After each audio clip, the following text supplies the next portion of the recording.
परिवाही रे विद्युत स्रोत जनित चुंबकीय क्षेत्र।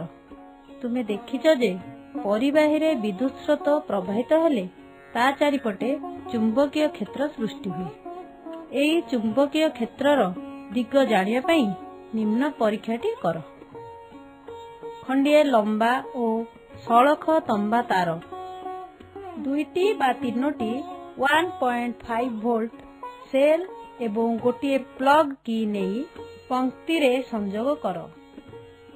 सड़ख तार सह समांतर करी छोट कंपासटीए रख।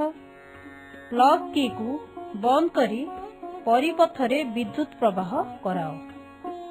कंपास सूचीर उत्तर मेरु केउ दिगरे विक्षेपित हेउछि लक्ष्य कर। चित्र रे जेमिति देखा जाउछि जदि विद्युत स्रोत उत्तर रु दक्षिण आड़ को प्रवाहित हुए ताहेले कंपास सूचीर उत्तर मेरु पूर्व आड़ को विक्षेपित हेबो। वर्तमान सेल गुड़िकर अग्र संजोग बदलाओ। यह फल रे विद्युत स्रोतर दिग बदल जिवो। चित्र देख जेमिति दर्शा जाइछि वर्तमान कंपास सूचीर विक्षेप पूर्व परिवर्ते पश्चिम आड़ को हेबो।